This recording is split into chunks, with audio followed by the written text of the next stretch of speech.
ঘটক সাহেব যখন রাজপুত্রের মতো দেখতে পাত্রের ছবিটা মেয়ের বাবাকে দেখান, তখন মেয়ের বাবার জাস্ট একটা কোয়েশ্চেন থাকে, ছেলে কি করে? ছেলের পেশা নিয়ে যাবতীয় অনুসন্ধান শেষে যদি মোটামুটি সন্তুষ্ট হন, তাহলেই মেয়ের বাবা রাজি। কিন্তু এমন আরও কিছু বিষয় থাকে যেগুলো আমাদের মোটেও এড়িয়ে যাওয়া উচিত নয়। এরকম 5টি বিষয় নিয়ে আজকে আপনাদের সাথে কথা বলবো। নাম্বার 1, প্রথমেই দেখতে হবে যে ছেলের বাড়ির সংসারের নিয়ন্ত্রণ আসলে কি ছেলের বাবার হাতে নাকি মায়ের হাতে। আর এই বিষয়টা যখন মেয়ে পক্ষের লোকজন ছেলের বাড়িতে ছেলেকে দেখতে যাবেন, তখন বুঝতে পারবেন। দেখবেন যে আপনাদের সাথে ছেলের বাবা বেশি কথা বলছে নাকি মা। ছেলের বাবা কথা বলার চেষ্টা করছে, কিন্তু তাকে থামিয়ে মা বেশি কথা বলার চেষ্টা করছে কিনা। কারণ আসলে বউ শাশুড়ির সম্পর্কটা না একটু কমপ্লিকেটেড হয়, অত ভালো হয় না। তার উপর যদি বাড়ির নিয়ন্ত্রণ সম্পূর্ণভাবে ছেলের মায়ের উপর থাকে, তাহলে মেয়ে একটু চাপের মধ্যে পড়বে। নাম্বার 2, আপনার মেয়ে যদি সব ভাই বোনদের মধ্যে ছোট হয়, তাহলে দেখতে হবে যে পাত্র তার ভাই বোনদের মধ্যে কততম। যদি একমাত্র ছেলে হয় তাহলে কোনো সমস্যা নেই, আর যদি বড় ছেলে হয়, বাড়ির বড় ছেলে, তাহলে বাড়ির ছোট মেয়ের সাথে বাড়ির বড় ছেলের বিয়েটা না দেয়াই ভালো। কারণ অনেক আদরে মানুষ হওয়া ছোট মেয়েটা বড় বউয়ের দায়িত্ব পালন করতে গিয়ে একটু চাপের মধ্যে পড়বে।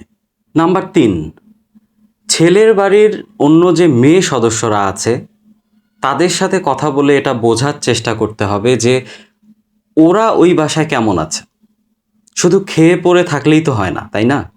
ওরা ওখানে সম্মানের সাথে আছে কিনা, ওদের সাথে কীরকম ব্যবহার করা হয়, বা আপনার মেয়ে ওই বাড়িতে থেকে পরবর্তীতে পড়াশোনা করতে পারবে কিনা, বা বাইরে জব করতে পারবে কিনা, এই বিষয়গুলো নিশ্চিত হতে হবে।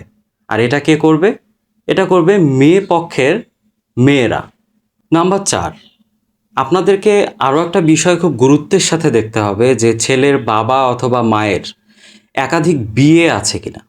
যদি যুক্তিসঙ্গত কোনো কারণে বিয়ে করে থাকেন তাহলে ঠিক আছে, আর যদি তা না হয় তাহলে এই বিষয়ে আপনাদেরকে একটু ভালোভাবে খোঁজ খবর নিতে হবে।